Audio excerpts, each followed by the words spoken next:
টেকা দাঁড়িয়ে থাকো, আল্লাহ ওয়ালাদেরকে মুহাব্বত করো, আমার পাঁচ হুজুর কিবলাকে মুহাব্বত করো। এ যুবকেরা বারে তরুণেরা আলা হযরত শেখ রাসূল ছোট হুজুর পীর কিবলা একটা কথা মনে পড়েছে শুনে, কেন ওলি জলসাতে একটুখানি ওলি আল্লাহদের কথারও দরকার আছে না নাই?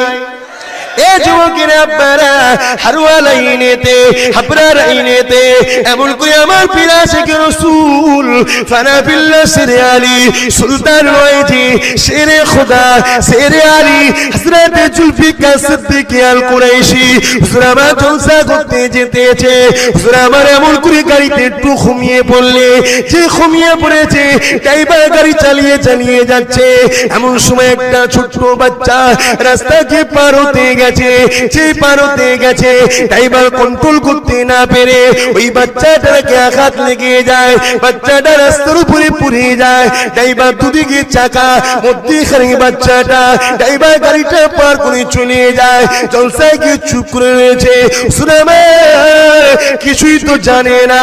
এদিকে একটা দুটো হিন্দু, একটা দুটো মুসলমান, একটা দুটো হিন্দু, একটা দুটো মুসলমান, এমন করে হাজার হাজার হিন্দু সম্প্রদায়ের মানুষরা হাজির হয়ে গেছে, হাজার হাজার মুসলমান সম্প্রদায়ের মানুষরা হাজির হয়ে গেছে, কারণ এই বাচ্চাটা ছিল একজন হিন্দু ঘরের বাচ্চা।